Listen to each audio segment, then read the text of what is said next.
Hello, it's Tune In Tuesday, and today I am going to take our time together to create a spell jar full of healing for a friend of mine that recently had experienced a burn and is recovering from that burn.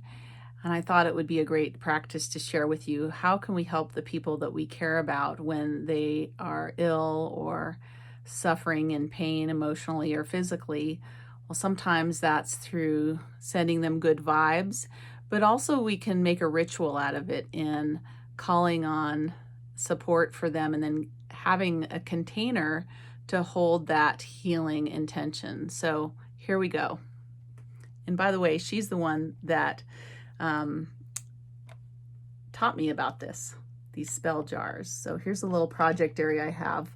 And I have a jar that I cleaned out, and it's going to be filled. I'm going to start by putting some energy in there that's soothing. So this is, oh, I almost knock over my candle. This is the smoke I'm putting in this jar is sweet grass. I'm going to go ahead and just drop a little bit of that sweet grass in there to clear the energy. Smells so good, smells so sweet. And I'm also going to put in a few more cuttings of that sweet grass, just as an intention that there's a sweetness as part of the healing process, that it's not just all pain, suffering, and agony, but there's some sort of sweetness involved in the process of healing. And then the second thing I'm going to put in there also is part of the healing process is a piece of aloe vera that I just freshly cut from my plant. I picked a piece that was the right size to fit into the bottle. Aloe vera is the way you heal burns. So I'm putting that in the spell bottle. The next thing I am going to put in there is some pieces of white sage, energetically clearing, healing, antibacterial, clearing negative energy, and supporting her healing spiritually from the ancestors. I also want to put in a little bit of lavender that's for comfort. I grew this lavender on my own property and dried it, and it's been sitting on my altar. So this lavender, I might put more of it in after the video is done because it's a little bit hard for me to get in there. So far I've got all this healing, comforting energy in the spell jar.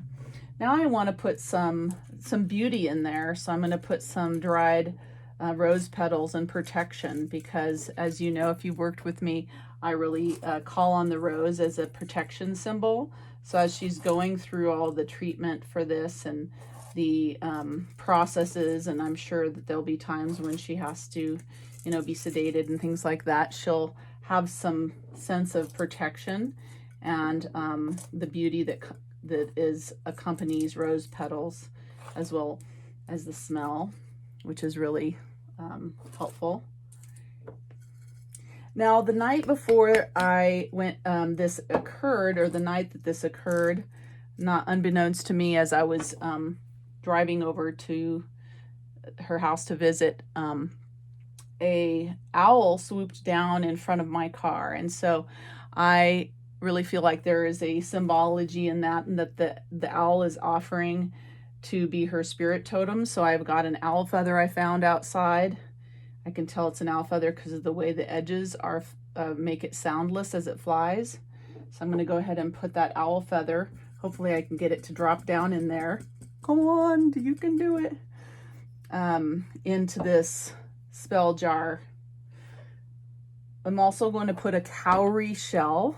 This is a cowrie shell. You've probably seen one on the beach. I found this on the shores of Kenya in Africa when I was 24 years old. I've been carrying it around with me for years. The cowrie shell is known to be, have magical properties for healing the feminine. And so I'm going to put that in there. I'm also going to put a crystal in there to absorb any negative energy that she might have picked up.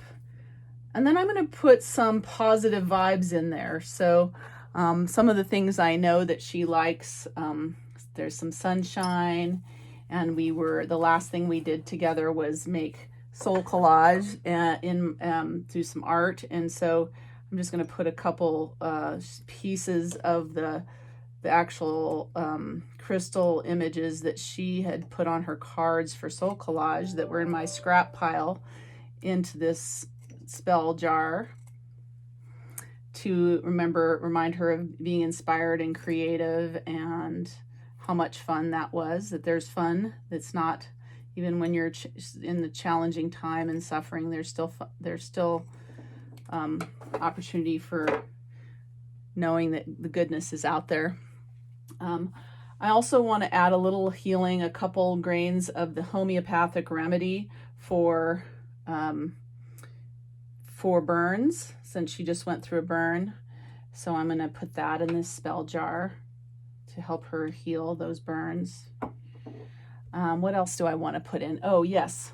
This is, she loves the Oregon Country Fair, a little hippie festival she's been going to for a long time. And I mean, a long time, given that she's 12 years old.